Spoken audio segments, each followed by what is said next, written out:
Good morning, everybody. We're back again, live in color, Facebook. We're on YouTube, and we've been doing this thing here for 20 years. I hate to bore all you regular listeners. We've got a really good following, and but a lot of new people tune in every week, every Eastern Standard Time, 8 to 10 a.m., and we're in North Palm Beach, Florida. We've been doing it since, well, as I say, over 20 years, and started out at a half an hour. Now we're up to 2 hours. So new folks keep coming on board, so we talk to them as if they haven't heard the show before, because they haven't heard the show before. So my apologies to you regulars, thousands and thousands of you out there. We're a show about what you need to know before you buy a new or used car, or for that matter, lease or maintain, repair, or anything to do with automobiles, especially automobile dealers. We have a unique industry, a unique retail platform that hasn't changed in 100 years. We're still selling cars today, and I say we because I am a car dealer in the way of full disclosure.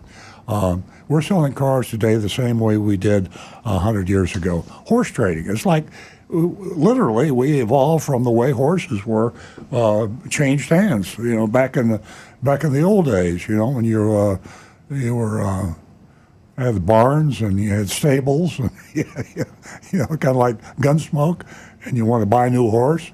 It was a haggling sort of a process. You didn't have a manufacturer's suggested retail price on the horse. It was what you could get the other guy to pay you for the horse. And that's the way the car business evolved. That's the way it is today. I mean, when you talk about it and think about it, it almost sounds ludicrous, doesn't it? I mean, you can't imagine walking into a normal retail store like Costco or Target or Kmart or, oh, I said Kmart is gone now, right? But Apple store, and say, I'll give you that much money for that iPhone. And then the salesman says, let me talk to my manager. I mean, it's so ludicrous it makes you laugh. But that's the way you buy a car today.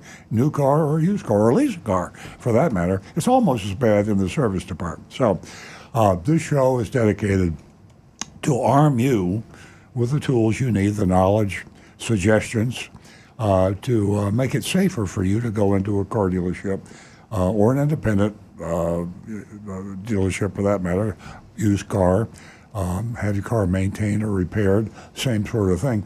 People think they're safe when they service their cars, but did you know that most car dealerships, and in fact almost all independents, have a junk fee on their when you lease the car? I mean, when you repair the car.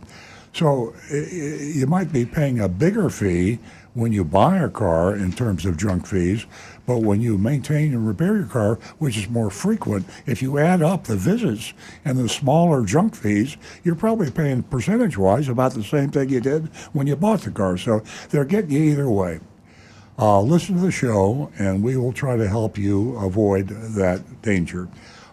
We have a number of venues to call, a number of avenues to get through to us, communicate with us here. We're in North Palm Beach, Florida, as I say. And our main number, if you got a pencil handy, you want to write this down if you can't call now, the number is 877-960-9960. 877-960-9960. We have a text number, which is 772-497-6530. That's text, remember. 772-497-6530. Now, we've got 5 incoming lines here, and sometimes we get jammed up, and I apologize to those that have called in weeks past and not been able to get through or put on hold too long. We do our best to avoid that. So Nancy Stewart, my co-host, sitting next to me here, got a laptop computer, and Jeremy in the control room. Every time you call, your name goes on the screen, your number, where you're calling from, and we stop what we're doing in the studio. If Rick Kearney, who is my certified diagnostic master technician, most of you know if you listen to the show, if he's talking, if I'm talking, my son Stu is not in the studio this morning. But if anybody in the studio is talking and a phone call comes through, we will stop and take your call. We value phone calls. We actually, this sounds like I'm just flattering the audience, but it's true. We actually learn more from you than I think a lot of what we have to say on the show, because you ask questions that are timely and you make suggestions that are timely. You tell us about experiences that you've had somewhere in the country or the world when you went in to have your car repaired or maintained, or when you bought a car, and it's really, really interesting. We've got a whole flock. I call them a flock. They're Rick Kearney's YouTubers, and if you've got a smartphone or you got a PC and you want to go youtube.com/Earl on Cars, youtube.com/Earl on Cars. Rick is looking at that right now, and he can tell if you've made a posting or maybe sent a question, a recommendation, even an audio clip or a video clip. We can get right on top of that, and I'd like to have some new YouTubers try it, so I give the new address or the address out. It's youtube.com/Earl on Cars. And Rick, actually, it probably ought to be Rick on Cars, because I'm talking about buying and selling cars. Rick is talking about maintaining and repairing. So everybody has a problem with maintaining and repairing a car. Some of you don't have the problem with buying the car. You already bought the car, and you're not thinking about or worrying about buying another car for 4 or 5 years. But if you bought a car, you better be bringing that car in at least once a year, maybe twice a year, and you have to have it checked. And when you go in to an independent service department, or you go into a car dealership service department, you can really be victimized. Rick? Johnny Z. Fradley wants to know, when Napoleon was selling horses, did they put nitrogen in the hooves? I tell you, wouldn't it be fun to go back in time and just buy a horse? I wish we could send Agent Lightning back in time and have her go in and negotiate, because it's very, very similar, right? I mean, I bet they have some tricks that we don't even know. I say we, car dealers, probably don't even know today. I wonder if there was a horse junk fee. Yeah, I mean, you'd agree upon a price, and then you'd have a stable price. We have a stable documentary fee. Well, I bet they were pretty unstable. Right. Anyway, it is kind of funny. I mean, it is there, and people who grew up, older people who grew up with the haggling. Haggling used to be all over. As a matter of fact, retail in I haven't been to Europe in a long time, but when Nancy and I were too long younger, yeah, we would travel, and when you go out of the country, there's a lot more haggling going on. I just got the high sign. Nancy has a phone call. I shut up. It's up to Nancy. Yeah, we're going to jump right on the phones. Good morning, Doug. Welcome. Doug's calling us from Fort Lauderdale. Welcome. Yes, good morning. Good morning. Welcome to Earl on Cars. What can we do for you, Doug? Yes, Nancy. I have a 2010 Lincoln Town Car that I bought last summer with 50,000 miles on it, in a very good shape. The problem I'm having is it's stalling out occasionally when I'm stopped at a light or waiting for something, even coming into a parking spot where it's going slow. It'll stall out just before I park, but I can start it right back up, and everything else is normal. Rick, what do you think about that? Has anyone looked at it yet for that condition? Yeah. I had it looked at. I had it there for 2 days, and they couldn't find really anything. They changed the fuel filter, but tells me, it's pretty much a computer thing. Yeah, first, fuel filter is the first thing I'm going to ignore, because a fuel filter would cause more of an issue at higher speeds when it's getting a great volume of fuel going through, and a restricted fuel filter would slow that down and cause problems like on the highway. So yes, coming to a stop, fuel filter, first thing that I would not be looking at. I would be looking more towards the concern Obviously, the computer, maybe the throttle body. Actually, I think the throttle body is going to be my first choice. However, the first place I always recommend folks do is go online and look for forums on your particular car, and you will find that nationwide and even worldwide, about every make or model of car has got a fan club. And in these forum sites, quite often there's going to be 4 or 5 different guys that I will call gurus. These are the guys that they know these cars inside and out, and they've taken them apart 15 times and put them back together. And I'd say they probably are going to be the best choice for giving you information about that. Car gurus. Okay, now Earl just looked up and got just an answer on a website here, and they're saying that for the 2010 Lincoln Town Car, the fuel pump relay and the AC clutch relay. Either one of those. AC clutch relay certainly could be causing that issue because the air conditioner will try to turn itself on and off at certain times. And if that air conditioner comes on when the computer, or stays on when the computer isn't expecting it, that could be too much draw in the engine and cause it to stall. The fuel pump relay obviously could be intermittently causing an issue like that. Doug, have you tried to Google it yet? What Rick was reading there, I just Googled 2010 Lincoln Town Car stalling problems, and there's a lot of information there.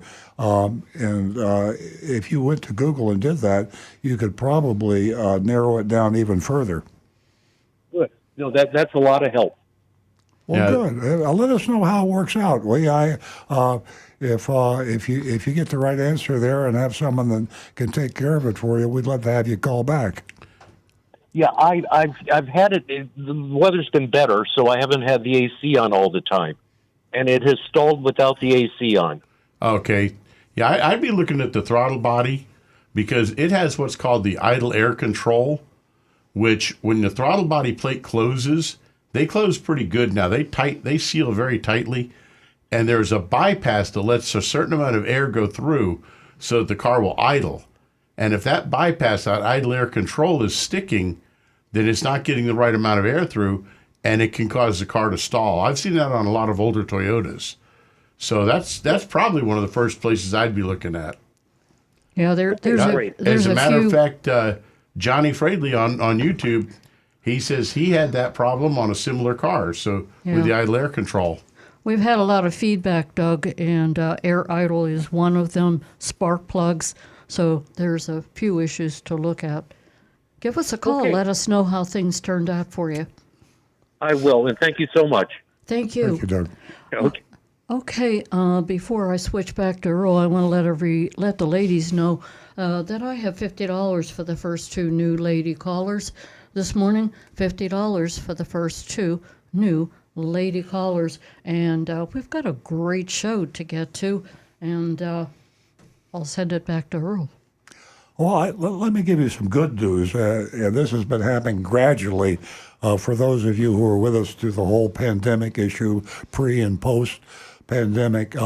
You've seen the craziness in the car buying business, car selling business for that matter. And some of you paid exorbitant prices for cars during this period because you had to have a car, or maybe you just wanted a car so bad you paid, and you might have paid 4 or 5 or even more thousands of dollars over sticker price. The good news is that the microchip shortage is not an issue. The supply chain is not as big an issue, I should say. The inventories are building considerably. Car dealers are coming back to where they were pre-pandemic, where they had too many cars. And there are a lot of makes. One reason I was thinking about that, Doug who called from Fort Lauderdale, he's got a Lincoln Town Car. If you want to buy a Lincoln today, a Lincoln Town Car, they're stacking up on the lots and the dealers can't get rid of them. So maybe, Doug, if you're listening, if you're in the market for another car, if you like Lincoln Town Car, you can buy one. And if you listen to the show, if you look at our blog and you follow our tips on how to be careful, you can come up with a really good price with competitive bids. By getting competitive bids from various Lincoln dealers, you can get a very, very good price. And the same thing applies to a lot of mocks. Honda and Toyota are the exceptions. Honda and Toyota are doing very well right now, and their inventories are not as high as most of the other manufacturers. So if you've been hiding out, waiting for the market to get right, the market is right, but you still have to get the competitive bids, and you have to follow the advice that you see at Earl and Cars. Rick? I saw an interesting report yesterday that said that the new Dodge Charger, their new two-door model, there's a potential there for them to have a 400-day supply of those cars. That if they stopped building them right now, they would still have enough cars to sell them for 400 days. Yeah, another example is the F-150 electric. Ford can't get rid of them. I mean, they No got surprise. a warehouse. The manufacturers are starting to get nervous, and Ford, for example, is going to this new, what they call stair-step incentives, which is this crazy program that throws pricing into disarray. The dealers don't know what to price the car at. The buyer doesn't know what to buy the car at.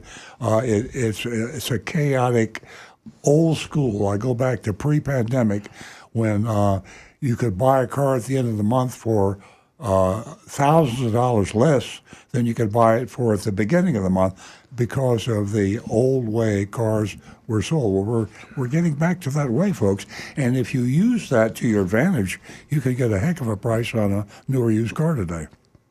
Great information. I'm going to give out that number again. Jot this number down. You may need it throughout the show.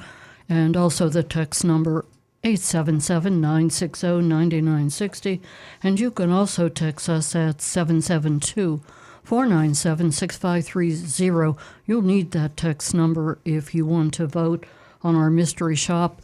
Our mystery shopping report comes from Agent Lightning, and I will repeat what she said later in the show, which will surprise you.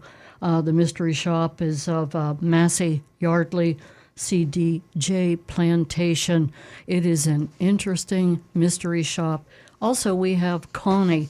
Connie is our retriever, Black Labrador, that comes to us this week, the dog of the week, and we'll feature that at about 9:30. And as I said, we have an interesting show to get to. Back to Earl. Yeah, and Big Dog Ranch Rescue, which Nancy just mentioned, our regular listeners know all about that. Big Dog Ranch Rescue is our charity, our pet charity. We have a book available called what's the name of my book? Confessions of a Recovering Car Dealer. Confessions of a Recovering Car Dealer. it's I on know you were Amazon. just kidding. It's on Amazon. I'm going to interrupt you. You can think about what's in that book. So can I. Hey, we're going to go to John in Palm City. Good morning, John. Welcome. Good morning. Earl gave some good news about the current car market, and I want to share good news. General Motors stopped sharing the data information on drivers' insurance.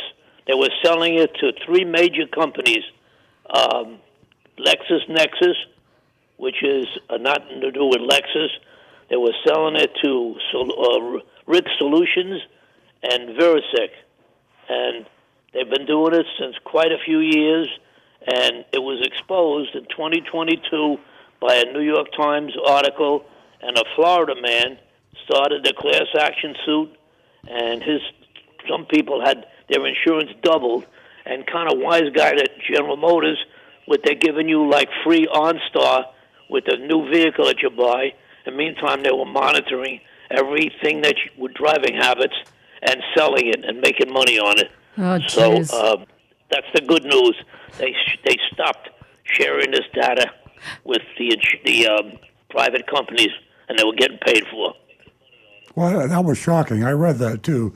John, and I was amazed that General Motors would do that type of thing. There are some manufacturers out there that it wouldn't surprise me, but the fact that they were secretly selling that information. Now, that information, they collect it, and if you are involved in an accident or something, then the evidence in the black box, they call it, is made available to the courts and to the lawyers, but that's a different story. But to sell it is really immoral. I was really disappointed in General Motors that they would do that.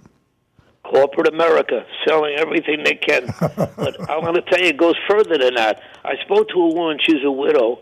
She lives here in Stewart, and she has an Escalade Cadillac, and she went to a wedding in Palm Beach, exclusive wedding, and she left the car, which is a long period, with a attendance, okay? And it turns out to be she did her homework. She found out her insurance suddenly was almost doubled, and now we've all been raised in Florida, but this gets worse.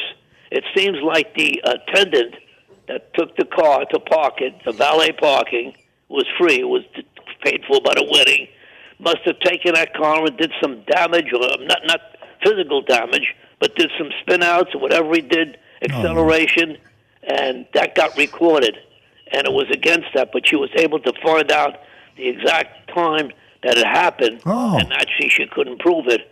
But in the meantime, her insurance, just from that incident alone, not her fault, somebody else driving the car, a valet parking attendant, and it was against her on her insurance. Well, that's very interesting. So,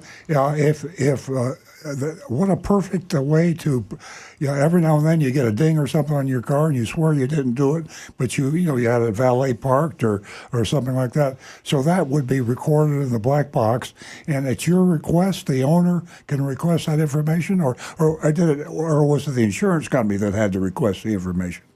Yes. The insurance company. Okay, I got it. Yeah. I'm always against. Every time I have valet parking, I do something very smart. I take care of the guy and I give him cash. And I said to him, "Listen, I'm going to park the car myself. Just show me where I should go." And it works every time because I don't trust. Some valet parking, they actually hire security, so the security can check on the valet parking guys. Yeah. Oh, jeez. Yeah, so it's interesting. But thank God GM have stopped this cold. No more sharing data on drivers. Good information, John. I really appreciate the call. All right, guys. Have a great weekend. Thank you for taking my call. Rick, you said? Yeah, that information by Toyota is known as record of behavior. And anytime that you go wide open throttle or a hard braking or a hard high-speed steering, say you're in a parking lot, you turn really quick, even just someone out driving in a totally empty road, the car records every single incident of that, and every time it records it, this is all being uploaded to the cloud, and the car manufacturers are able to see all this information.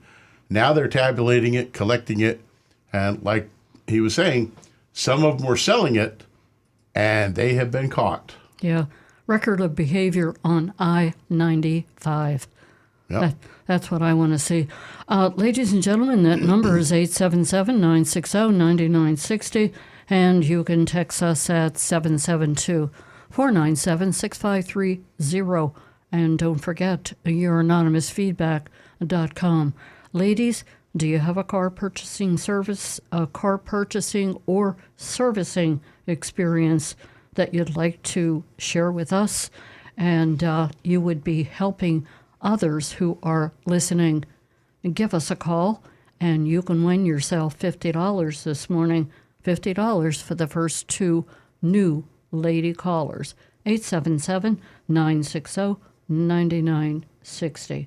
Now back to the recovering car dealer. And don't forget our anonymous feedback number. We have it's actually a website, and it's is youranonymousfeedback.com, youranonymous feedback.com. And a lot of people use it just for normal comments and suggestions.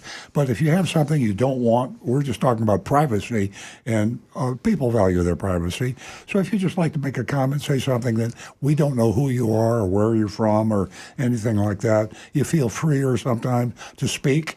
And we'd love to have that. We keep track of that. We get several of those. We use a website called Incognito. It's used by a lot of blue chip companies around the country that like to hear candid remarks from their employees or candid remarks from their customers. And when people speak freely, oftentimes you get the truth. Of course, sometimes you don't get the truth, but at least the opportunity to say anything you want, the fear is taken out when it's not known. So youranonymousfeedback.com. And Incognito. Earl was mentioning earlier when I spoke about Connie, our Labrador retriever. He was mentioning his book. And the reason he was mentioning his book, Confessions of a Recovering Car Dealer, was that our relationship with Big Dog Ranch goes, well, our reach is pretty far. And that includes the book that you can purchase either on Amazon or you can go to Earl on Cars. And it is Confessions of a Recovering Car Dealer. All proceeds go to Big Dog Ranch. Thank you. Feed that dog, would you? At any rate, Connie is so precious. Wait until you see the video of Connie at about 9:30. That is Confessions of a Recovering Car Dealer, and you can find that book on Amazon. We are going to go to Frank from Jupiter Farms. Good morning, Frank. Well, good morning to you all. It's always a pleasure waking up and hearing your show. Well, thank you. Thank you, it's a nice Frank. way to start Saturday. And did Earl happen to see the little cartoon I sent him about bacon the other day? I've got that in the messages. I was going to message that over to Earl real soon here. Okay, no problem. I thought it was ironic that you like bacon with chocolate. It's a unique combination. I thought you were talking about me with my bacon and how I was busted out on the sunrise. But that's another show.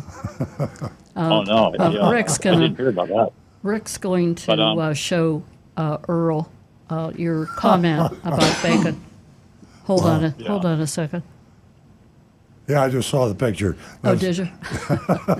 Folks, for those of you listening, it's an egg, a couple slices of toast, a cup of coffee, About 20 and pounds a of bacon. huge plate of bacon, and one of those little pew lead throwing devices.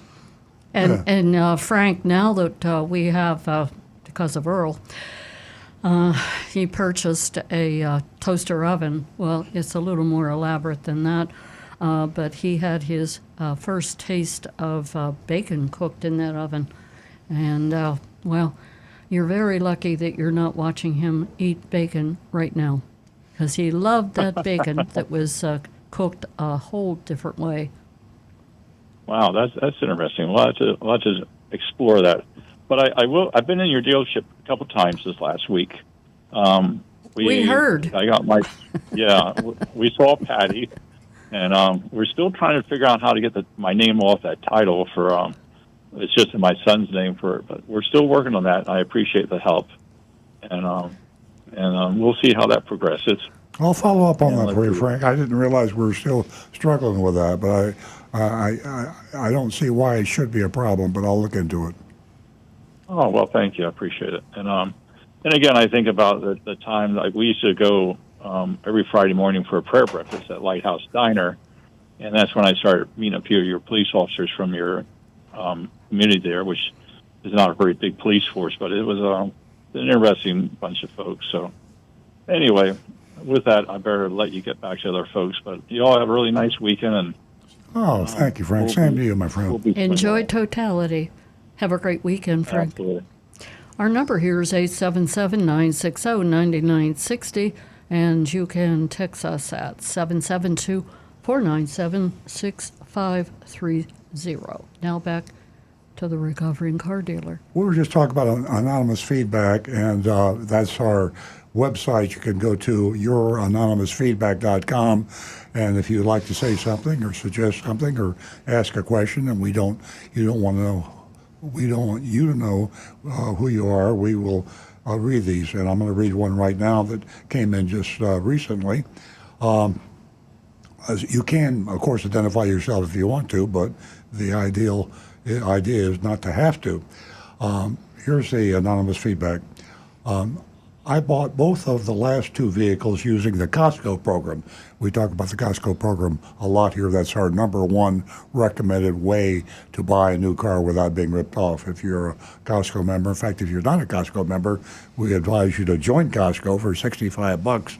It's an annual membership, and it's well worth it because you get to save a lot of money buying a car through the Costco auto buying program. Going on with the anonymous feedback, obviously I knew going in the dealer wasn't going to make a deal without making any profit, and that's okay because I feel I got a nice deal both times. I found on both occasions, after doing a lot of research in my local area with using Edmunds and the Kelley Blue Book and others, those are both good sources, by the way, that I got a very fair deal and actually paid less than others in my area paid for the same vehicle. A fair deal is fine with me. So, you car dealers out there who are listening to these calls and comments, nobody's trying to take the bread off your table, the money out of your pocket. We want you to make a profit. We want you to have a profitable business, but we just don't want to be gouged. And that's what the hue and cry is all about, just a fair price.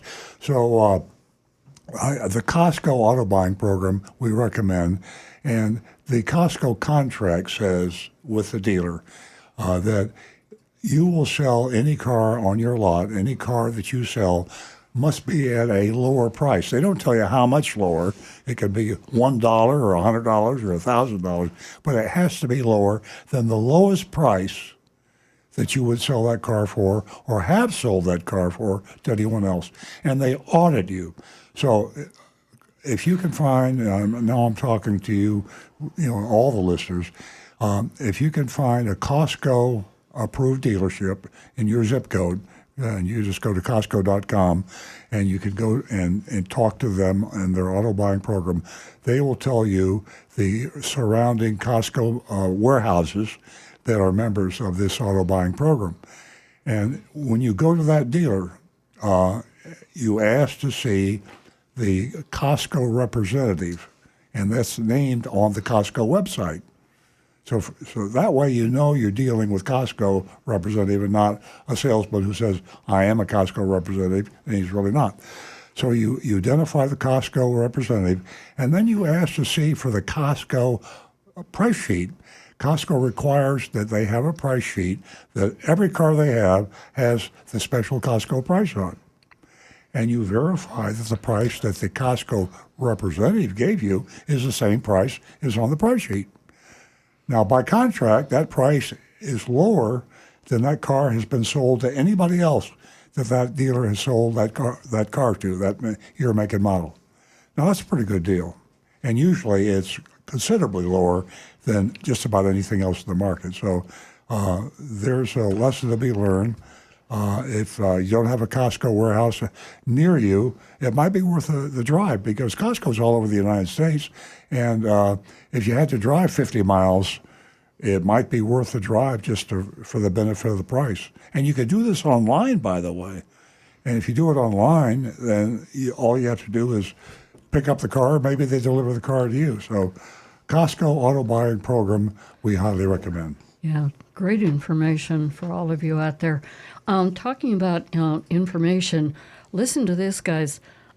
Indiana Department of Transportation is teaming up with Purdue University to install a stretch of highway to test wirelessly charging electric vehicles as they travel. Is that interesting? Construction is expected to begin this spring and be completed by summer. And the work will entail removing the existing pavement and installing coil circuits and electronics, including inverters and transmitters. Wow, that should be very interesting.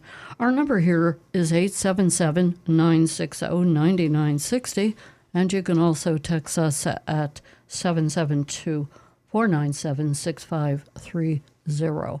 We're going to go back to the phones, where we have our regular caller, Jersey Mike from West Palm Beach, and he really believes in Big Dog Ranch, and he is always adopting and, talking about the veterans program out there. Hi, Jersey Mike. Hi, folks. Another great show. Love it. I really, really like it. And I'm going to. Thanks, Jersey Mike. Thanks for tuning in by every the way, week. I'm going out to Big Dog Ranch again today. I'm going to see if I can get lucky enough to get there before it disappears. Because the last time I tried it, it didn't work. I got there and it was already gone. So I'm going to go see if I can get Connie today. Oh, Connie is really a pretty one. She's just absolutely adorable. How old is she? She is. I think she's only about 8 months old. Oh, she's a youngie. Okay, she's small. She's eight Okay. months. To be exact, she's 8 months and 1 week. Well, being a big dog, she's probably about the exact same size as Colette that I already went out there and got. I bet you're right about that. Okay, so let's just get to cars. One thing you folks don't know is back in the day, because I'm an old guy, all right? I'm a motorhead. I've gone, done this and done that and everything else. I used to have a 69 Corvette that I really worked over, took the heads off, took them to a racing shop, had them redone, and I put a cam in it, side pipes, I dynoed it out on the dynamometer to 490 horse. I could do 0 to 60 in 4.0 seconds with a stopwatch. So it was really a fast car. And I never took it out except for the weekends. And everybody that wanted to come up alongside me and race, I beat every single time. And I only took it out on the weekends because they see it and they'd want to race. We had different places we could go in North Jersey there where they had like an entrance to the Garden State Parkway that was like long and straight, like it was longer than a quarter mile. And we used to do right there. All right. So anyway, what they don't know, what you guys don't know is, there was a time when I actually took a jug, a plastic jug, put it in my trunk, filled it with water. This is not on a Corvette. This was on a Camaro, okay? 327 Camaro. Standard car. It was all stock. It was in beautiful shape. And I went ahead and I put water in that container in the trunk. And I ran the line up, fished it through the interior of the car, then up and through the firewall and into the carburetor. I put a spray nozzle on it. Now, you could not use this when you were taking off and beginning to accelerate. But when the car had momentum, you're doing 50 miles an hour, 60 miles an hour, going from North Jersey down to South Jersey, traveling on the Jersey Turnpike, the Garden State Parkway, I was able to get 38% more gas mileage by, believe it or not, spraying water into the combustion chambers. You hear that, Rick? Now, I'm sure you're spraying just tiny amounts. Yeah, I had to fool with the nozzle several times before I got it right, because otherwise it would just flood it out. The only thing that I can guess at is that you are probably cleaning out a lot of carbon and thereby making the car run more efficiently, which would improve your fuel economy in the long run. Big time, yes. Because I saved myself about 3 gallons of gasoline to going down there. Gas was cheap back then. I mean, I was kind of foolish, but I wanted to see if I could do that, and I was able to figure it out, and it actually did work. And I don't know why they don't install hydrogen or water, which is H2O that makes hydrogen, in cars for better fuel economy from the car manufacturers. Well, there's no, you don't get any hydrogen out of water. I know water has hydrogen, H2O, hydrogen, two molecules two atoms of hydrogen, but they're locked together, so it becomes an entirely different chemical substance. You can't. Well, but that's It's true. very, very hard to That's- separate the hydrogen. It can be done, but you can't do it by spraying it into your engine. No. Well, wait. If you're in the combustion chamber on the compression stove coming up, the cylinder is coming up, Yeah. and then it fires. As that fires, that's going to split that molecule and release that hydrogen. No, it won't. No, I have to tell you, I have a degree in physics, and it's If you know better than I'll take your word for it. As usual. you have to use the hydrogen bomb. They finally figured out how to get the hydrogen out by separating the hydrogen, and the amount of energy that you have to put in to separate the hydrogen atom from the oxygen atom in water. There's so much energy there that you're going to. I'm going to take a guess. I'm going to take a guess in physics. Maybe because the water is being. I had to fool with different nozzles, otherwise it wouldn't work. But when I finally got it down to a very fine mist, maybe what it does is it actually assists with the combustion of the gasoline, and so you get a better burn. Maybe, I don't know. I'm guessing. Personally, what I would see is occurring now in a perfect world, a very perfect world, you have oxygen and hydrocarbon going into the combustion chamber. Hydrocarbon is your gasoline particles and oxygen. When those combust, when they combine together in combustion, now you have a change in your physical structure, and the output is now carbon dioxide and H2O, water. These are what you in a very perfect world, perfect combustion would be HC and O2 going into the chamber, and CO2 and H2O coming back out of the combustion chamber in the exhaust. That would be the perfect world combustion. By adding in extra H2O that is in a much more stable molecule, because hydrocarbon is not a very stable molecule. H2O is a much more stable molecule. What you're actually doing is the H2O is actually being vaporized into high temperature steam, and it's actually steam cleaning the inside of the cylinder. That is fantastic information, Rick. We have 4 phone calls on Can I ask one last question? One last question, please, real quick. I have a good friend who has a BMW X3 2018 with 60,000 miles on it. He's put into it in repairs from a local dealer down here. Your Lightning shopper should go there and check it out on Military Trail here in West Palm Beach, where they sell sports cars and other exotic cars. I don't remember the name of the dealership, but what has happened is he's put $11,800 of his money into that car, never gotten reimbursed for it in any way. And what they're basically doing is robbing this man, because when he goes there, they don't only fix what's wrong, they ruin, or they do other things to the engine or the compartment to make him come back for more repairs. And he's been foolish enough to do that. Can you go into looking as a Lightning inspector at that location? Say that again. Is it possible your Lightning inspector may go there? Agent undercover. Yeah. We should do some service inspections. That's a possibility. Text us the information. I will on do that. And one last quick question. Does it matter if I lease a brand new Subaru in South Florida? You always advise don't buy anything in South Florida. Mm-hmm. Would that make any difference whatsoever? Because I got my eyeball on the Subaru Outback here locally. Well, yeah, as long as you shop and compare.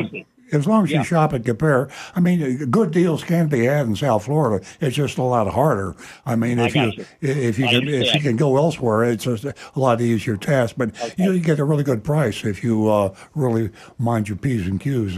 Well, thank you so much for answering all my questions. You got a great show. Keep up the good work. You're doing a big service for the general public out there. Thank you, Mike. I appreciate that. Okay, we're going to go to Boynton. We're going to go to Roadrunner Steve. Me. Good morning, everybody. Good morning. I was listening to the part about the Costco deal. Yeah. And when Earl said you would go to the dealer and ask for the Costco dealer, and the salesman would say, "Oh, I'm the Costco dealer," Yep. but he's lying. That's right. Right?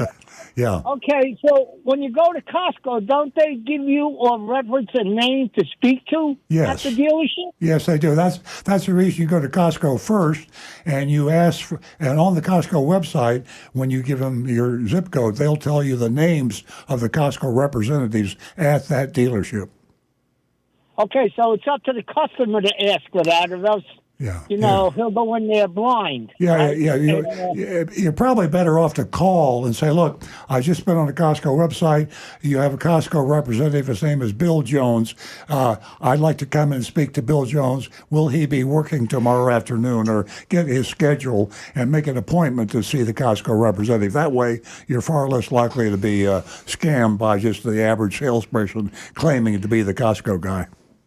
Okay, the other thing is the guy with the water and the spraying into the carburetor. Yeah. Okay, well, back in the day, remember Grandpa Munster? He invented a pill to turn water into gasoline. Okay? With that. So I started laughing when he brought that up. So that was the only thing with that. Well, And yeah. here's something I heard the other day, speaking of car dealerships and crooks. Like oil in water, the truth shall rise to the surface. Thanks Very so much, good. Steve. Thank you, Roadrunner. We appreciate your call. The Charlie Chan, the dark alibi. There you go. Okay, Thank you. ladies, do you have a car purchasing or servicing experience you'd be willing to share with us? Please give us a call toll free. First two ladies, new ladies, that you can win yourself $50 this morning, 877-960-9960. We're going to go to Howard. Good morning, Howard. Welcome. You there, Howard? Yeah, right. I'm here. Okay, my question is the next Camry coming out, 2025. Yeah. I have no idea, and if it's going to be the exact same thing. I know it's a hybrid, but will it be the same as the 2024 hybrid, or will it be, will it be different? Will there be more innovations, or do you have that information now? Well, it depends on, if you talk about Toyotas, Toyota has already got a pretty sophisticated hybrid. So I think some of the other manufacturers are playing catch up, but you won't see any major breakthrough in hybrid in 1 year. I think that if you compare the Prius that we have today with the Prius of 25 years ago, they're night and day. I mean, they just made some incredible improvements in terms of battery life and efficiency and fuel economy and everything. So it's if you buy a hybrid today, especially with a hybrid manufacturer that's been doing it for a while, you're really getting about the best product you can buy.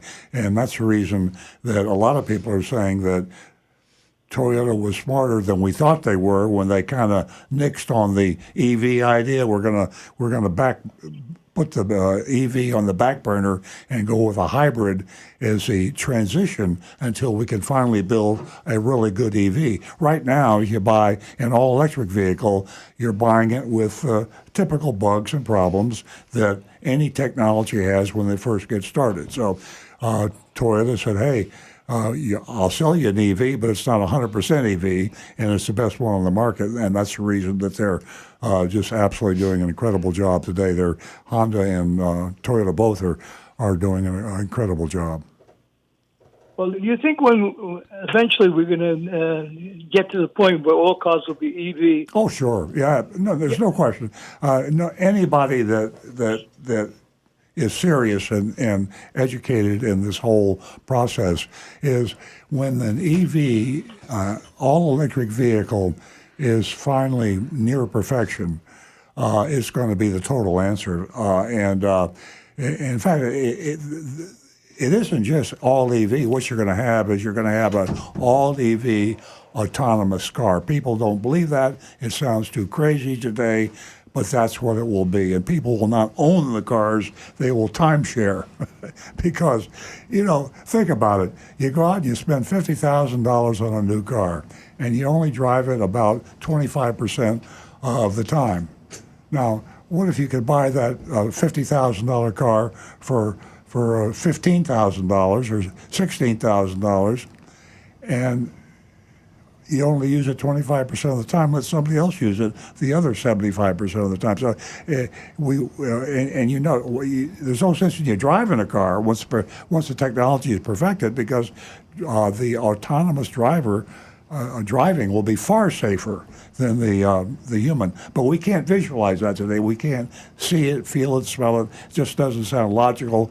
And there are a lot of people out right now that are listening to me say, Earl's crazy. That's not going to happen. They're never going to happen. But in 25 years, there won't be a combustion engine car on the road unless it's an antique, and the collectors will have them. And but for driving, it'll be all EV, all autonomous.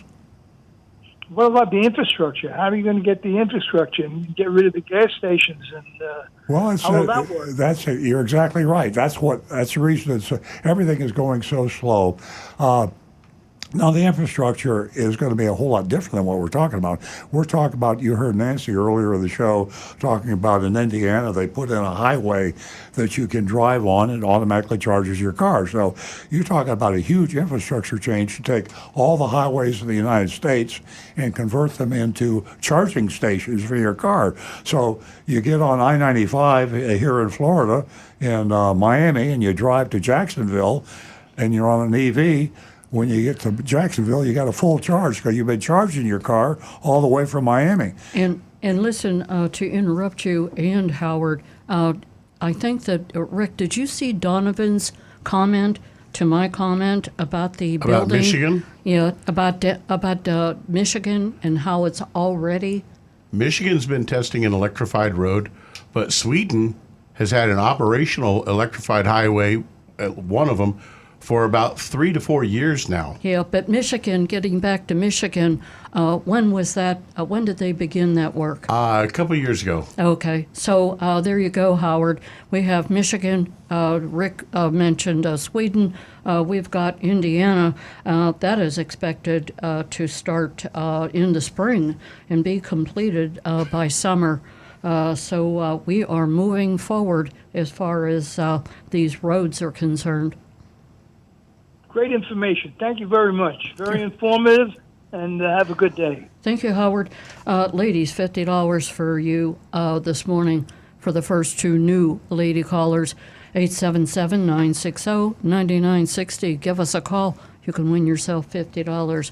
We're going to go back to the phones, and we are going to talk to Paul, who is calling us from Denver. Good morning, Paul. Good morning, folks.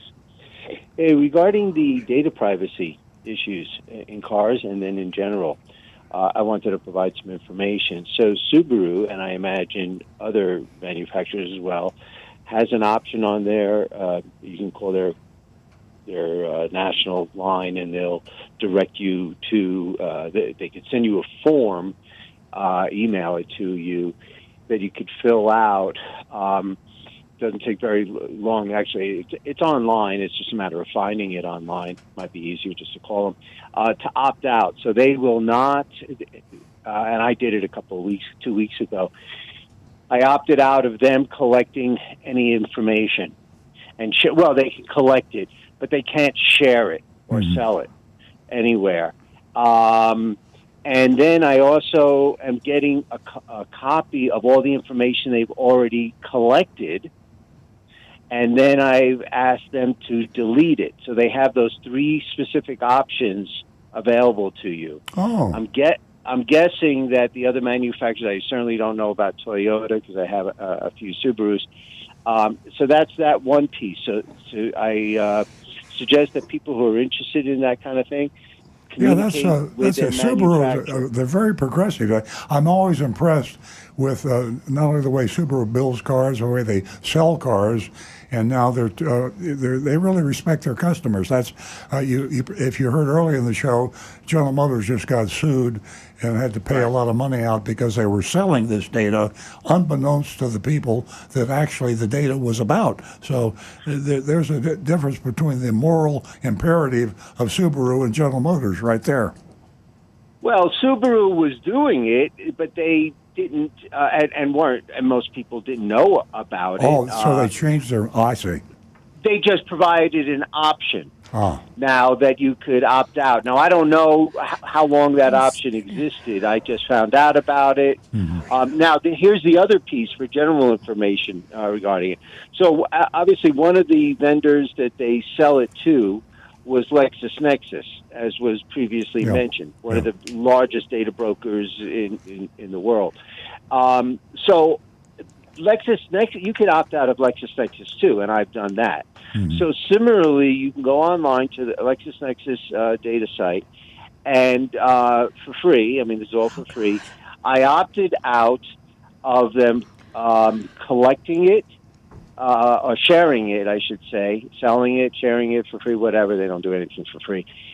Selling it, I've asked them to, again, there's an option of them sending me, making available to me a copy of all the data so you can correct it or just review it to see who they provide, what it is and who they provided it to.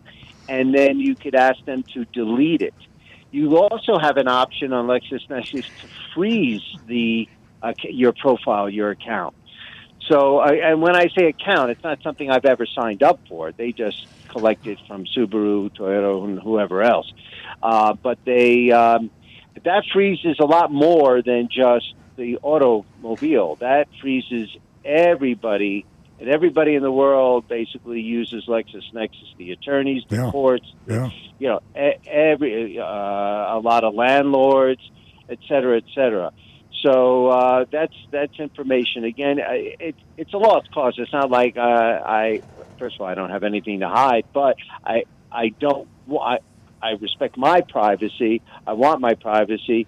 I cannot get 100%. There's no way in this world that ship has sailed. But at least there's some things that make it a little more difficult for folks who want to scam you or just use your data to bombard you with ads that you're not really interested in. Yeah, that's good. That's good information. I drive a Tesla. Nancy and I have a Tesla Plaid, and we opted in because and we were given that option. But with the Tesla, they record with cameras everything that the car does, and this is on the autonomous train where eventually you'll have a total autonomous driving, and they collect millions and millions of videos of every imaginable driving situation that you can find, whether it's heavy traffic, highway driving, and picture this data, cellular data, being made available to determine what is safe and what is unsafe driving. So there is really a very strong, positive, good thing about data gathering and sharing in terms of the overall safety that we would have with our cars in the future. The autonomous driving by Tesla really took a quantum leap forward. Instead of having to design the autonomous driving by computer code, they were able to take the cellular examples of real drivers. They actually separated out the drivers, the good drivers from the bad drivers, used the good drivers' video data and put it into their autonomous program. So there's arguments to be made on both sides of the privacy thing. Yeah, I don't have an issue with them using it internally to improve their product and services. My issue is that information is there then being sold in detail. In other words, with your name associated with it to insurance companies and what have you. Tesla using it to figure out how do we design the software, make the software and hardware better, and we're comparing good and bad drivers, safe and unsafe driving habits. That's fine. I don't have any problem with Subaru or anybody else doing that. That's quality control. That's quality assurance and good product and service development, but they don't have the right, without you signing it off on it, on selling it to anybody. That's something entirely different, and then specifically with your identifiable information on it. And in other words, if they wanted to provide it for the benefit of humankind, whatever, as an aggregate information without your ID, I wouldn't have a problem with it. But when they were doing it, and what GM was doing it, was selling it with your ID, which is what was the value for people to purchase it. Yeah. That's the issue. Yeah. And I don't know, have you looked at what Toyota has, whether Toyota has an option to opt out on collecting and selling? I believe, I don't believe, I think they have an option on some data. Rick, maybe you can answer this. With Toyota, if I buy a new Toyota today, I'm going to buy a new Camry. Is there anything I can communicate to Toyota in terms of the data they gather? Or is my understanding is that's pretty much up to them? Most of it is through if you're going to opt out on anything, is through the Toyota app that you would have connected to your car. Yeah. Otherwise, I don't think Toyota's even been one of them that they've looked at for selling that data. I don't think they've been doing that. Yeah, they're not selling it, but they're gathering the data Right. for their own research and being able to see how the entire worldwide fleet of Toyotas, they know about performance and braking and speed and the rest of it. So I see both sides of it. I see the privacy end of it, and I also see the manufacturer's end of it. Selling it is a whole different story. If I gather data from a product that I sell you, and then I sell it to a third party without even telling you, that's immoral in my opinion. All right, thank you. I'll take a look at Toyota and see what they're doing, what they're not doing. I really don't know. I'm ignorant on that, plead ignorance. I'll take a look at it. Hopefully they're not sharing that information outside of their own internal. Yeah, I'll check it out too, Paul. Thanks very much for the call. Thank you. Very Thanks, interesting. Paul. Our number here is 877-960-9960. Our text number is 772-497-6530. Don't forget, ladies, $50 for the first two new lady callers. Gee, I think we have Rick on overload this morning. He not only has YouTubers and Facebook and Texters, and now he's got my X screen. I'm not feeling too good. Well, we're going to go to John in West Palm Beach. Morning, John. You How there, are you John? this morning? Yo, John. Maybe John. Hello, John. You're on, John. Can we help you? Call. Give us a call back, John. Yeah, call back. I'm sorry we probably kept you on hold too long. We apologize. We'll switch over and try Tony in Georgia. Hello, Tony. Hey, hi, Tony. How you doing? I've been watching your show for a few years. I think it's fantastic. Oh, thank you. I got a gripe though, Oh, boy. dealing with the service department. Uh-huh. I took my Honda Odyssey into the local dealer here for the regular 50,000 mile kind of checkup, the changing of the fluid, the cabin filter. I think they even went into the reaxle transmission fluid or something. And I got a bill for $685. About a day later, I'm driving down the road and I need to clean my windshield, and I pull the little button. I get 2 squirts, and they didn't fill the tank for the windshield wiper. Yeah. Oh. Now I'm really great, okay, because I'm 80 years old. I'll be 81 in a week.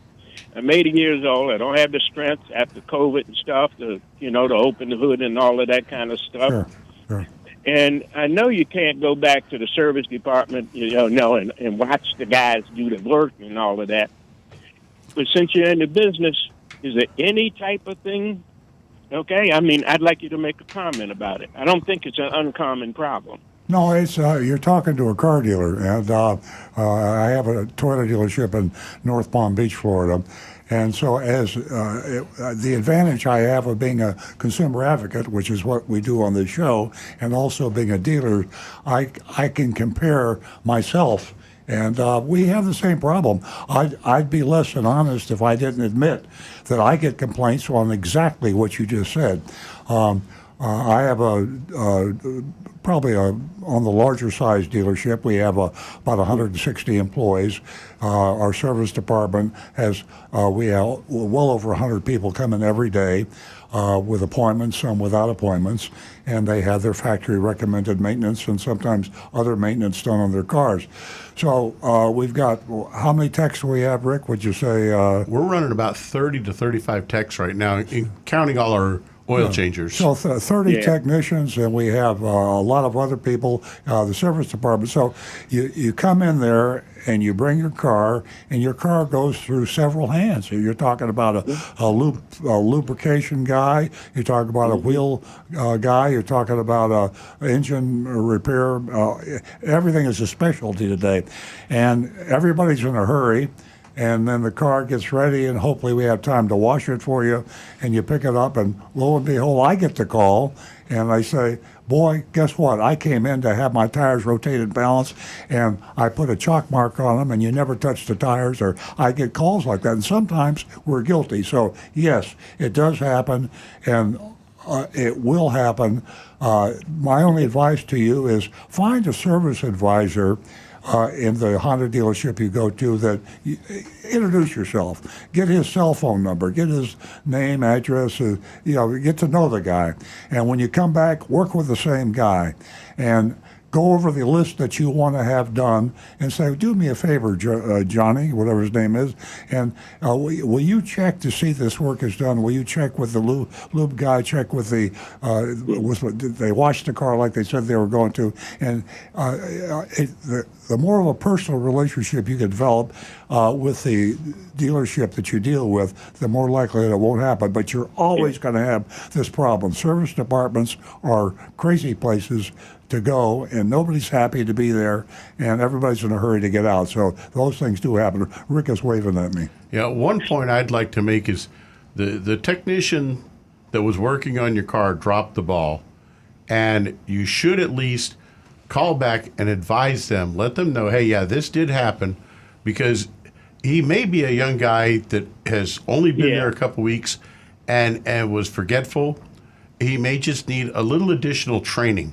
And one of the things that we would like to do in our shop is if we find out that one of our techs is missing something like that, we take them aside, we give them the additional training, and we encourage them to make sure they double check everything to be sure it's right. Because my motto that I've always had is every single car that I work on, my wife or my daughter or my mother was going to be driving that car out on the highway. And if I tell these young techs to picture that car that way, it makes them have a personal connection, and they try to double check themselves and do right. But they do need to have that proper training, and it should be corrected. Yeah, well, but the point is, Tony, this is going to happen, and you just have to live with it. It's part of service departments. If you have somebody that you know, I don't get complaints from customers that deal with a service advisor that they're regularly dealing with. My complaints I get when they came in, they get maybe the first time in, or they get a different service advisor every time they come in. That creates a problem. But my best advice is develop a relationship with the person you're having your car inspected by. They should check the car too before it goes back to you, especially when it has to do with fixing a problem. You should road test the car with the technician or with the service advisor to verify that it's been fixed. But I don't blame you for being upset. In closing, it really destroyed my confidence in other things being completed. I understand exactly what you're saying, and the reason I called in is to get you to say what you're saying. However, I'm in my 80s now, and it's really destroyed my confidence, etc. I don't want to go back to the dealer anymore for, a 5-gallon can of washer fluid. I don't blame you. Yeah, you're right about that, Tony. I'm in my 80s, And, you just question things after a while, and your car is very important to you. And a mechanic, the tech's service, it's very difficult to build a relationship with them, and I understand completely what you're talking about. But go back, give them another. I will. Give them another chance. Yeah, I figured you would, and give them another chance. And it's always good to share your last experience with your next experience. Well, I figure there are other people out there like me, and we need a decent response. There's a lot of people out there like you that won't even say anything. So for that, we thank you for your call. Okay. Au revoir. Adios. Thank you. Have a great weekend. 877-960-9960. Or you can text us at 772-497-6530. Ladies, $50 for the first 2 new lady callers. Give us a call toll free at 877-960-9960. Let's go to Rick. He is on overload this morning. He's taking care of some YouTubers, Facebook. He's doing it all over there. Yep. And I have my X screen back. Thanks, guys, for taking care of me. We are going to start right out with Anne-Marie's opening text. And she says, "Good morning. Wow, what a week we're having. First, it was the 7.4 earthquake in Taiwan on Wednesday. That was followed by a 4.8 magnitude earthquake about 50 miles outside of New York City on Friday. I live on the East Coast, and I've never considered..." Hey, how about Anne-Marie, before the earthquake in New York, how about the night before, California? Mm-hmm. There you go. "I've never considered what it's like to drive during an earthquake until I saw a dash cam video of a big bus and other vehicles in the road wobbling side to side in Taiwan. That'll get your attention. If you get caught in an earthquake while driving, the U.S. Geological Survey says move out of traffic, stop your car away from any overpasses, light posts, or trees. If you're on a bridge, do not stop on the bridge. Pull off the side of the road, set the parking brake, and stay in the car until the shaking stops. Afterwards, do you pray? I guarantee anybody will be. Afterwards, you can continue driving, or if you can, proceed carefully, watching out for fallen debris and cracked or shifted pavement. Myself, if I was on an area that I thought was solid, I'm not moving for a while because you don't know what sinkholes might open up. There you go. If a power line falls on or near your car, do not get out of the car. Now, this is great info, even if you're just in a normal car crash and you get a power line down that you see. Do not touch anything metal. Call 911 and wait for help to arrive. If you're driving on a coastal road, tune into local radio stations for possible tsunami warnings and head inland. If severe shaking lasts for 20 seconds or more, move inland or get to land that is higher than 100 feet above sea level. Folks in Florida, just hope you got your water wings because, seek safety in an elevated open area. On Monday, a wide swath of the U.S. will be in the path of the eclipse. It's going to get dark even if it's cloudy, so please turn your headlights on if you have to drive. If you're planning to watch the eclipse, please find a safe place to park and use the special eclipse glasses to watch the spectacle. Do not drive with the eclipse glasses on because they're too dark to see anything while driving. Whether we're facing earthquakes or an eclipse or just the run-of-the-mill heavy traffic, please drive safely. Do you have any other suggestions? No, except...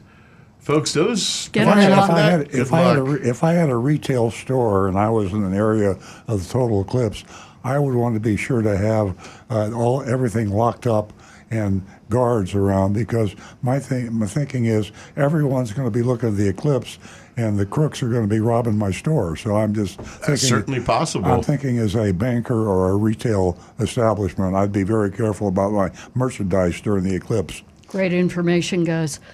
I can just imagine the places having drink specials and food specials at all the bars and parties. We're going to go back to the phones.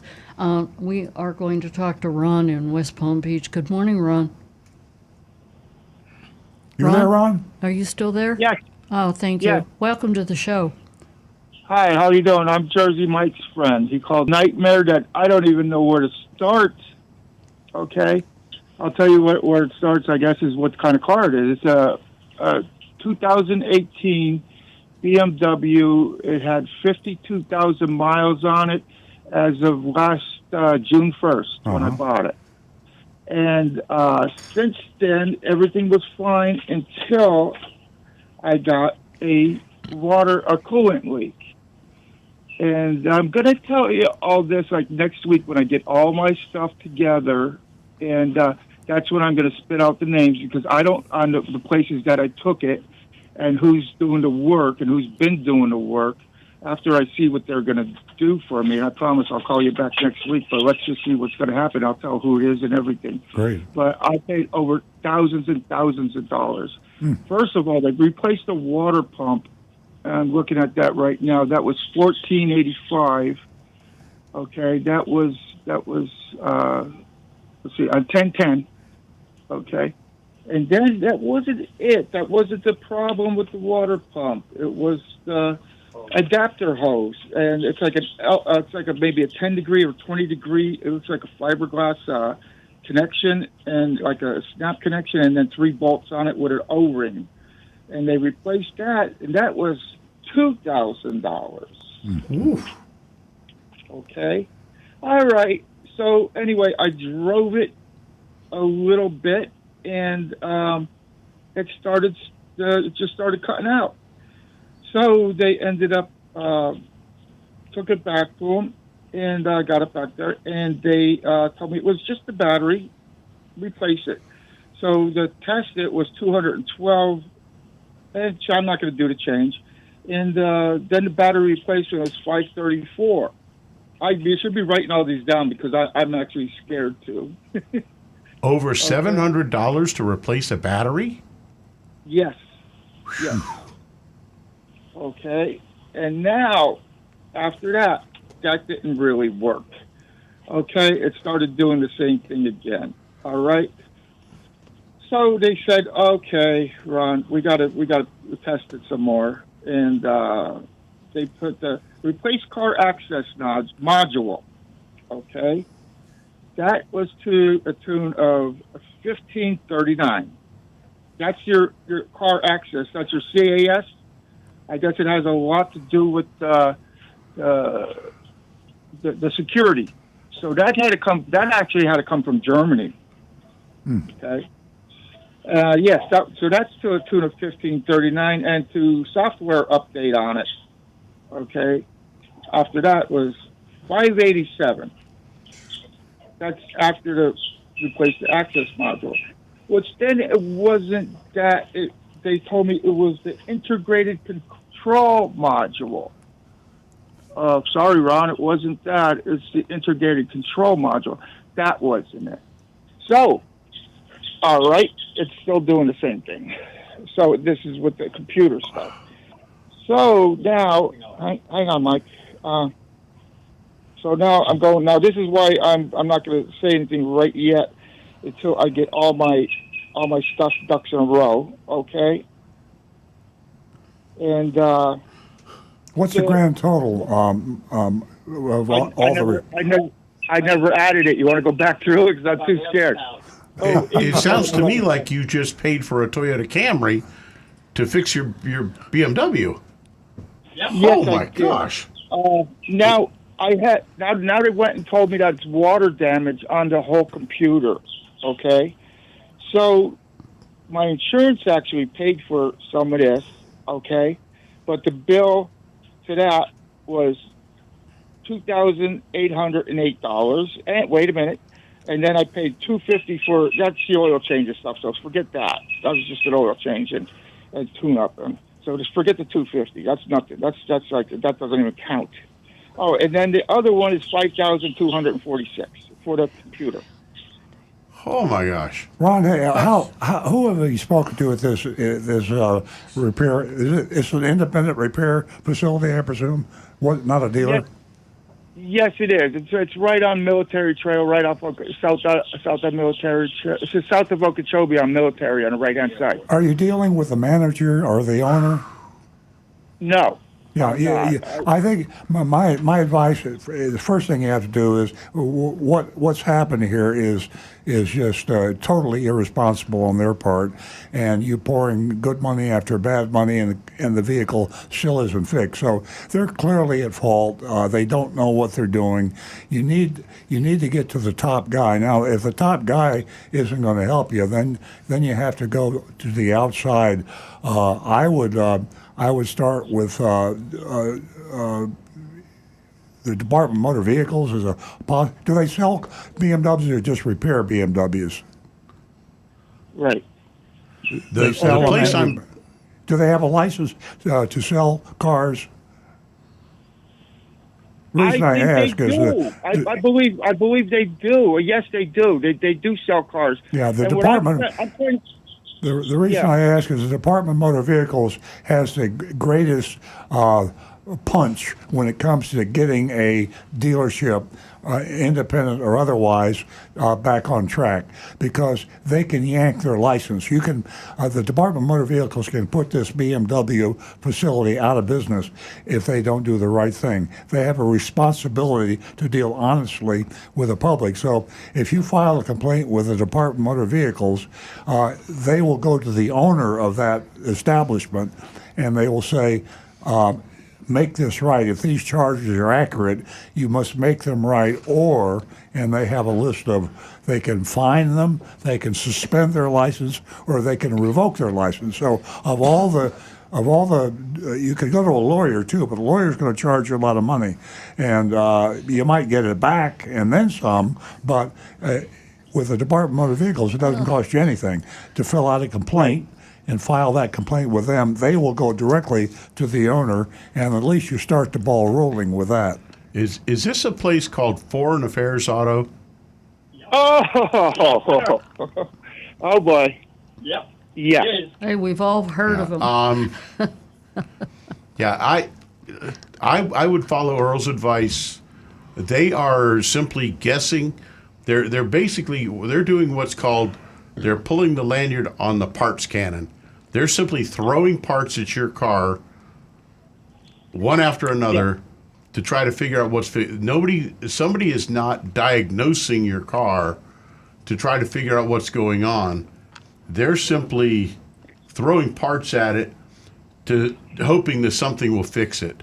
You're not getting diagnosed there. You're just getting try this, and they're just sucking your wallet dry for no reason. Wow.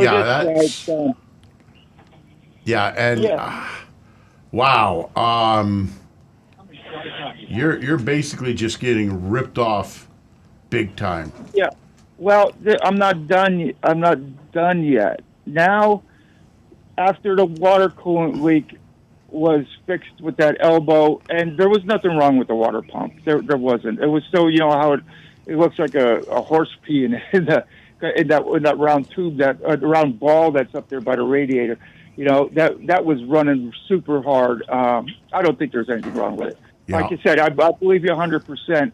And right now, it's back over there. Okay? It started, now it's leaking oil or coolant from the turbo and also from the oil cooler. Oh, boy. Yeah, now they want $4,700 to fix it now. How much? On top of everything. How much? My answer would be no.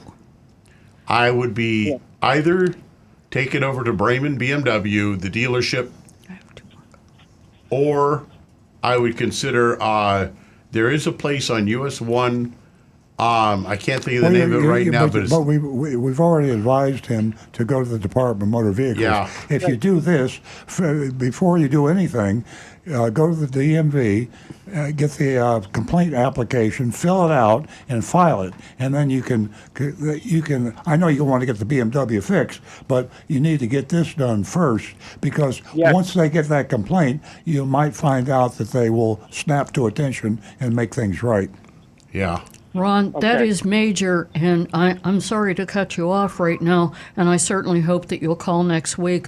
But this form to fill out is first and foremost. Okay. And please give us a call next week. Sorry to cut you off. Yeah, that's okay. That's okay. Yeah, so it's back over there as we speak. So, yes, all right. I'll call you. I will call you back next week, I promise. Okay. And I'll let you know how things go.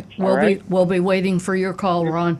Okay, folks, at the by the clock here, I see that we are going to go to our Dog of the Week. And might I remind you that the Dog of the Week, the registration fees are paid for. And they're paid for by us, and that's $200. And you can also pick up Earl's book. And the reason I mention this before I even mention our Dog of the Week is that Earl's book, Confessions of a Recovering Car Dealer, all proceeds go to Big Dog Ranch. And it is a major help with their cause out there at Big Dog Ranch. Again, the registration fees are also paid for, $200.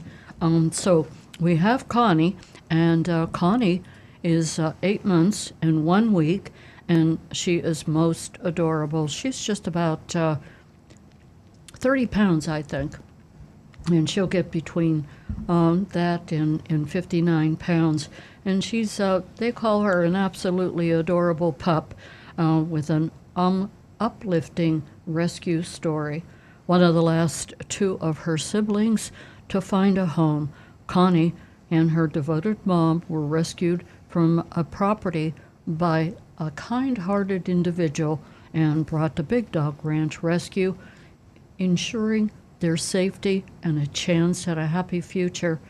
Connie's personality is incredibly sweet, radiating love and playfulness in every interaction. She is very lively gal, but settles down after a few joyful moments of attention with interaction with humans. Always ready for a warm embrace. So, and she loves to snuggle. So we're going to take a look at the video from Big Dog Ranch, and Jonathan will pull that up right now. Hi, my name is Susan, and I'm here at Big Dog Ranch Rescue, and I just wanted to introduce our puppy here, Connie. Connie is an 8-month-old Labrador Retriever mixed. She obviously young, very playful. She came here as a young puppy with her siblings, and she's one of the last ones to get adopted. She's looking for a family of her own. As a puppy, she's typical. She has energy.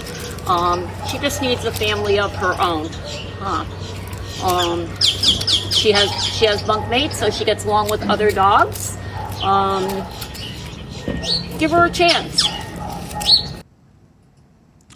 That was a great video, and just like, who was it, Jonathan, that did that video? That was Susan. Susan. Like Susan said, give Connie a chance, and she's so adorable, and she is waiting. She's waiting for you right out there at Big Dog Ranch, and you can pull up all of the dogs that are up for adoption at bigdogranchrescue.org, and you can see all of the dogs that are available. We are going to go to our mystery shop, and I want to tell you that Agent Lightning did a fantastic job, and She had some, well, great, exciting. What else do you want to call it? It was just very profound. Her words that you don't hear too often. Now back to the recovery. Oh, that is Mystery Shop of Massey Yardley CDJ Plantation. And those words from Agent Lightning were, Earl? Well, let's let it be a surprise. Okay. We haven't had this happen before, so we'll just pop it in there when I go over the report. Which reminds me, I forgot to talk about the mystery shopping report at the beginning of the show. It's too late now, but if you haven't heard about our mystery shopping report, it's probably the highlight of the show. It's something that we do that's different than any other radio show or TV or streaming or anything else. We actually go undercover into a real live car dealership somewhere in the United States. We focus in Florida, obviously, but we also go outside of Florida from time to time, depending on where Agent Lightning's schedule brings her, because she's our full-time mystery shopper now. She has a family. She goes in with her husband or her children. It's a totally realistic, I hate to use the word tricking the dealer, but we do trick the dealer into believing that this person, Agent Lightning, is going to buy a car. And the amazing thing that sets us apart is that we actually relay the facts, the names, the places live on radio and live streaming on YouTube and Facebook, and the actual experience of if the dealership, and we name the dealership, breaks the law, we say the dealership broke the law. Now, you can't say that about a company or a person without getting sued unless it's the truth. And as I say oftentimes, that the truth is a perfect defense against libel and slander. So in 20-some-odd years, we've never been sued. So mystery shops are something special. We have our mystery shops archived at earlandcars.com. You can go to earlandcars.com and look at all the dealerships that we've mystery shopped. We have a recommended list and a list that we say don't buy from these dealers, and we grade them. We'll ask you to send your grade in if you're listening or watching right now about this particular dealership, which is, as Nancy just said, is Massey Yardley Chrysler Dodge Jeep in Plantation, Florida. That's in Fort Lauderdale area, South Florida. South Florida is the heart of the worst, most untransparent, I'll use the word crooked, car dealers in the world, right here in South Florida. So be prepared. Sometimes we get surprised, so maybe this will be a surprise. I will read the mystery shopping report as if I were Agent Lightning. I arrived in the late afternoon and was greeted immediately by a salesman who eagerly jumped out of his seat. He introduced himself as Gregory. He asked me what brought me in today and I replied that I was looking at a Dodge Charger online. He then asked, new or used? To which I responded, new. He mentioned for us to go outside and check out the inventory they had in stock. We walked out to the lot, and he pointed to an entire row of Dodge Chargers. Actually, before the show started, Rick Kearney and I were chatting, and he was telling me about how they're stacked up with Dodge Chargers. There's just a lot of Dodge Chargers to be had. 2 years ago, that wasn't the case. A year ago, that wasn't the case. So the good news for you, the buyers, are that the inventories are building. Among many makes and models of the Dodge Charger, they are plentiful. So here we go, and you will see how this goes. We walked out of the lot, pointed out entire rows. I said, Charger's telling me, take my pick. I explained that I preferred something on the lower end, price-wise, and that I really liked the blue one. Gregory informed me that it was a lower model price, and the color was called Frostbite Blue. I expressed my liking for it. He asked me if I wanted to get the keys. I agreed, excused himself, promising to be right back. While he was gone, I took a picture of the window sticker and the all-too-familiar addendum. So there we go. That practice is still in place. is despite the fact that we're post-pandemic.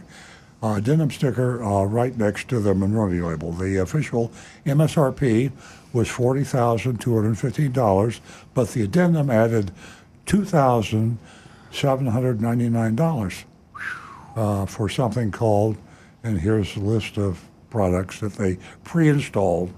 And this is what addendums are all about, for putting cheap products on the car and charging you exorbitant prices for those cheap products. This is called the Massey Yardley Advantage. It includes permaplate automotive protection, which is a paint sealant, a paint. We used in the old days we call that rust and dust. It's just a very inexpensive process that they try to make sound really, really good. They have a guide point systems vehicle protection. Sounds like a GPS sort of a thing. And of course, tire and wheel protection. These are all insurance products, which really, really don't insure the product very well at all. Road hazard and roadside assistance, and Mopar wheel locks. Now, if you knew what these products cost the dealer, you'd be shocked at how little. They're charging you $2,799. I'd be surprised if all these products lumped together cost more than $200 or $300. So it's more than a 10-time, 1,000% markup. Gregory returned with the keys, and off we went. As soon as I pulled onto State Road 7, that's a South Florida road here, Fort Lauderdale area, I noticed a warning on the screen indicating low tire pressure, with the right front tire pressure showing only 16 pounds. Uh-oh. Gregory asked me to pull over so he could check it out. We found a back street with minimal traffic. He inspected the tire. He assured me that it didn't look low, but suggested we not go for a drive, and asked for my thoughts. I expressed my liking for the car, requested a price. Back inside, Gregory gathered my information. Despite the slow computer, he remained courteous. After collecting the details, he excused himself to speak with his manager. Upon his return, he presented a sheet with the pricing, mentioning that the car included a protection package, but assured me they hadn't charged for it. So that'll give you an idea right there. Now, it probably, they priced the package at $2,799, so they're not going to charge you for it. So I assure you that was not a $27.99 discount, because, as I said before, the cost us probably $300, and they pre-installed it, so they did lose whatever small amount of money they spent on that supposed protection package. The worksheet that they had the selling price was $40,215. Sales tax for 6.5%, $2,552.84, and the dealer dock fee, that's a junk fee, $999, $1,000 call it. Registration estimated $375.85. That's about right. They have a subtotal $44,112. Factory rebate $4,500. So the total cash due out the door $39,612.69. Wait, below MSRP? Yeah. Wow. Yeah. Well, you called it. They got too many Dodge Chargers. So if you're a Dodge Charger fan, now's the time to buy a Dodge Charger. Just be careful, because you got to go through the process of competitive pricing, comparison, Costco auto buying program, TrueCar. Use a program, use Edmunds or anything else you can get, and shop and compare at least 3 or 4 different dealerships. And if you do, you can get a real good price on a 2024 Dodge Charger. 2023? Okay. He then asked if the price worked for me. I commended him for honoring the online pricing. Now, this is almost unheard of, and that was kind of like the surprise that we talked about, and Nancy alluded to earlier. Rarely have we ever gone into a car dealership with an online price and actually got the price. Now, we had to haggle, but we still got the price. Gregory explained that it's the dealership's ethos not to prefer not to pressure customers into buying something they wouldn't personally choose. He mentioned previous experiences further south where he had to do just that. I informed Gregory that I needed to consult with my husband. Again, I'm speaking in the first person as if I were Agent Lightning before making a decision. He asked if I wouldn't mind waiting while he informed his sales manager. At a few minutes, he returned and asked if there was a price that would make me want to buy the car immediately. I thanked him for his consideration, but repeated that I needed time to think it over with my husband. He understood, made sure I had his contact information before thanking me for the visit. Now listen to this. Agent Lightning has never said this in any mystery shopping report. So I don't know. I hope she's not getting soft. I think she's still tough, and I believe that she meant this. Here's a quote, Agent Lightning. In all my years of shopping, Gregory was the most sincere and professional car salesman I've ever encountered. Wow. I had to read that twice. Nancy said, did you see what Agent Lightning said? I said, yeah. Wow. So, I've never heard her endorse a salesman or a dealership. Never. So that's special. Very, And, very special. Take that into mind when you come up with a grade. And as I should have told you, if I haven't already, we grade on the curve because we don't have a lot of A dealers, a handful.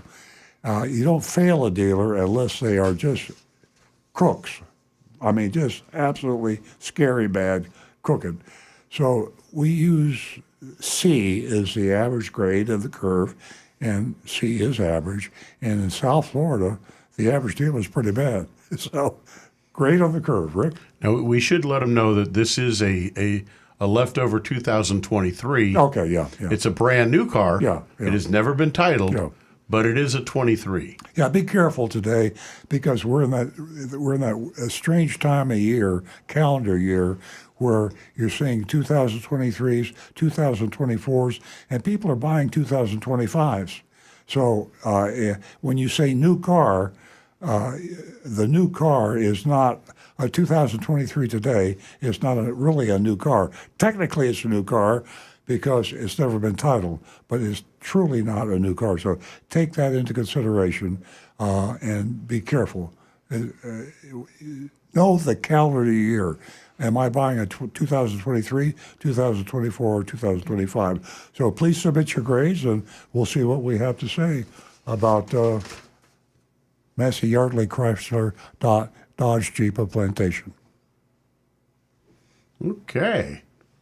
Let's see. We're going to start with the text-in ones. And I'll remind everyone, you can text your grade at 772-497-6530. And you can also go to gooddealerbaddealers.com, and you can check out the information that we have up at that site. Go ahead, Rick. We've got Jonathan in Palm Coast. Too many useless add-ons, too many fraudulent fees, but a price that's better than MSRP is amazing. They get a B+ from me. And Bob says, A on the Dodge Charger, and you should hire Gregory. That actually might not be a bad idea. Well, and that's true. You know, we sometimes forget. If you have an honest salesperson who cares about his customers or her customers, that's almost as important, or maybe more important, than the dealership. We have had. Nobody recommended by Agent Lightning before, but we have encountered these type of salespeople working in car dealerships that you got to know they wouldn't want to be working there if they had a choice. So if you can find a good salesperson, we probably should repeat Gregory's name. If anybody wants to buy a Chrysler Dodge Jeep in South Florida, we're not going to say Massey Yardley. We'll say go see Gregory. At Massey Yardley. At Massey so Yardley. you know where to find him. Yeah. That's where, because he's Gregory's there, we would recommend Massey Yardley, because Gregory will take care of you once he understands that you're going to be straight up with him. He'll be straight up with you. So I wish we had his last name. Maybe we could get that from Agent Lightning later. Can you imagine if all of a sudden this guy gets like 5 or 6 people in the next week coming to specifically ask for him because they heard his name on our radio show? We did that many years ago. We had a couple of salespeople that we used to recommend, not the dealership, but we would recommend the salespeople. Yeah. Okay. T Cash says F for Frost Blue and COL. Frozen in time addendums. Okay. All right. Joseph Kelleher says C plus would have been higher without the high dock fee. Yeah, that $9.99. Oof, that hurts.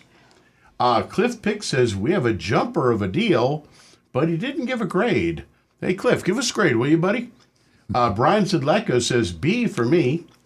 Donovan says it's a 23 because there's no 2024. Production of that car has ended.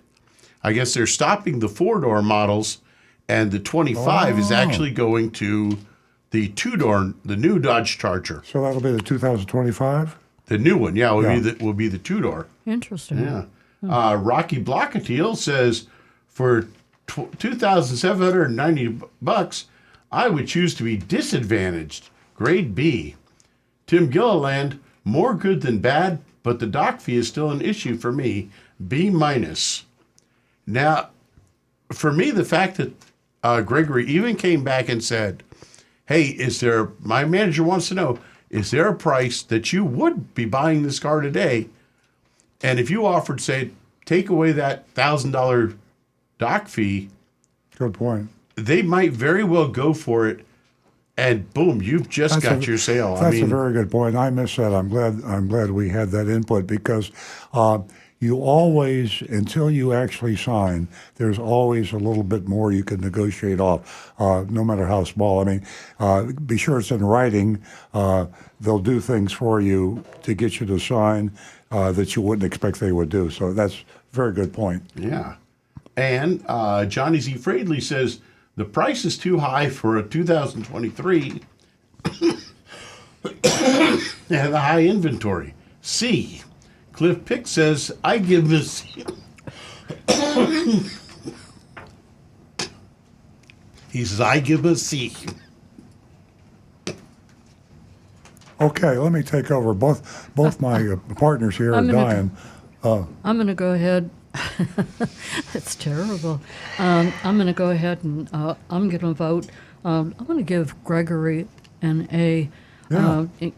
What a great salesperson, whether it's male or female. It's definitely nice. We should start a separate grading procedure just for salespeople. We should have, and we could follow the salespeople around if they would keep in touch with us. What a wonderful idea. Yeah, you come up with a lot of great ideas. I'm a That would be a genius. great process. Yeah. But at any rate, A for Gregory, as I was saying, whether it be male or female, it's always great to have somebody that's going to work with you as far as a purchase that you're going to be making. And, there's 2 big purchases that we make in our lifetime, and that is a home and a car. Anyway, I am going to give the dealership a D. I'm not crazy about that dock fee, and they're very lucky they got the D from me. For me, I'm going the other way. I'm impressed.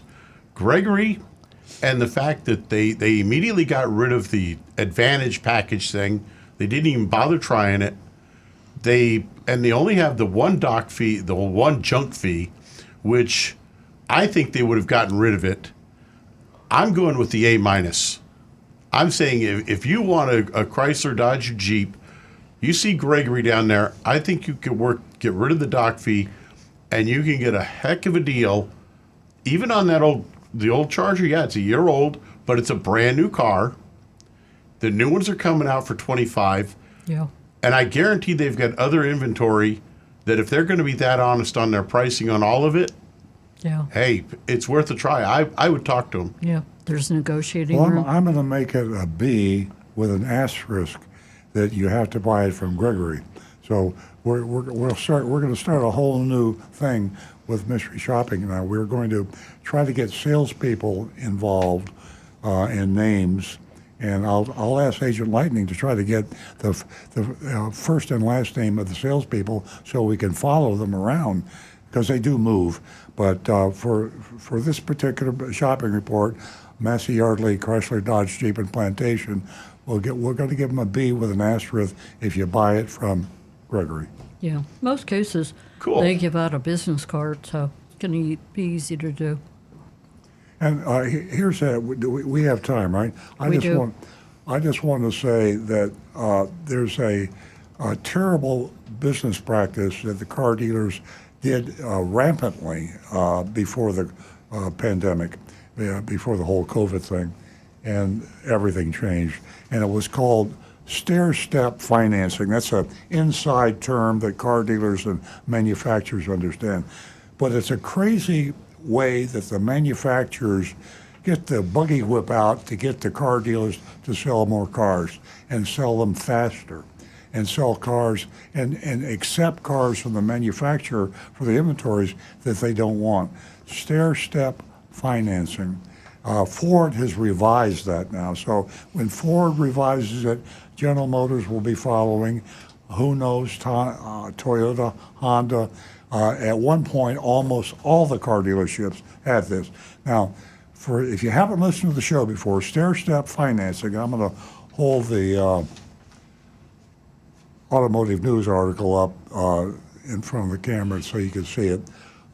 Stair-step financing. The manufacturer says to a dealer, in the next 3 months, if you sell 300 cars, we will pay you at the end of those 3 months. If you sell 300 cars, we will pay you $500 per car retroactively. Now multiply $500 times 300 cars. That's, what is that, $150,000? $150,000. Now, what if they only sell 299? They don't get it. So you can see what a chaotic incentive that is. The dealer doesn't know how to price the cars. So for the first month of that 90-day period, he's got prices he's trying to sell these cars for. Suddenly he realizes he's not selling cars fast enough to hit his 300 mandatory quota. If he doesn't hit it, it's going to cost him $150,000. Now, it could be $250,000 or it could be $350,000, depending on the manufacturer and the dealer. What this means to you, the consumer, is when you walk in to buy a car from this particular dealership during that 90-day period, the best price you can possibly get is going to be at the end of it. Because if that dealer is not anywhere near his incentive and he is desperate to hit that number, he will cut the price of the car as far as he has to. Actually, and we've seen this, I've seen situations where dealers had actually sold cars below cost, which you say, well, that's a good thing. Well, it's a good thing if you don't mind chaos and you don't mind uncertainty. And you can imagine entering that dealership on the last day and see what happens. And what if you had bought the car 2 months earlier? You would have paid thousands of dollars more for that car than you would just a couple of months afterwards. So that's what throws the car dealership into the status that it is now, which is the manufacturer participating in the chaos. They're creating this problem with stair-step financing. So I just say shame on Ford for doing this, and you other manufacturers, learn something from this pandemic. Learn that you can sell cars with lower inventories. You don't have to shove cars down the dealers' throats and force them to sell a certain quota. Let the marketplace take care of it. My word to the dealers. Are we through? Does this mean that we should buy stock in the companies making those wide white leather belts, polyester suits, and the white shoes? Well, it's a possibility. Put them back in the 1970s used car salesman outfits? They feel like they have to do it. And see, the competition is what drives the chaos. Yeah. Ford's got to beat General Motors got to beat Honda's got to beat Toyota, and it's the 30-day cycle. Every 30 days, if you watch CNBC, read the Wall Street Journal, the first thing all the investors want to know is, did Ford hit their forecast? Did General Motors hit their forecast? Every 30 days. And if you miss your forecast, the stock drops. When the stock drops, a lot of these top executives are paid with stock options. Yeah. So a huge amount of the compensation for the presidents and the CEOs, the top 10 or 12 executives in any auto manufacturing company gets probably half their compensation from the stock price. So it's a 30-day battle. If Honda beats Toyota, all the Honda executives are tickled to death because they hit their bonus money. And this chaos trickles down into the marketplace, into the consumer, affects the dealer. So as a dealer, I am enjoying the relatively smooth ride that we've had with low inventories. I want more cars, but on the other hand, I don't want Toyota to be coming up to me putting a gun to my head and saying, listen, you better take another 100 cars or else. Yeah. And that's the kind of market we emerged from 4 years ago before the pandemic. Very, very chaotic and unnecessary. Yeah. We are going to wrap up the show, but first I want to thank our digital genius who keeps us, that is Jonathan, just in case you forgot his name, who keeps us aware of the clock ticking, and he keeps us on the straight and narrow. Thank you to Rick for your fast response in my dizziness, and a special thank you to the man of the hour, Earl Stewart. We'll be right back here next week, same time at 8 a.m. on the Oldies channel. Thank you for joining us. Have a beautiful weekend.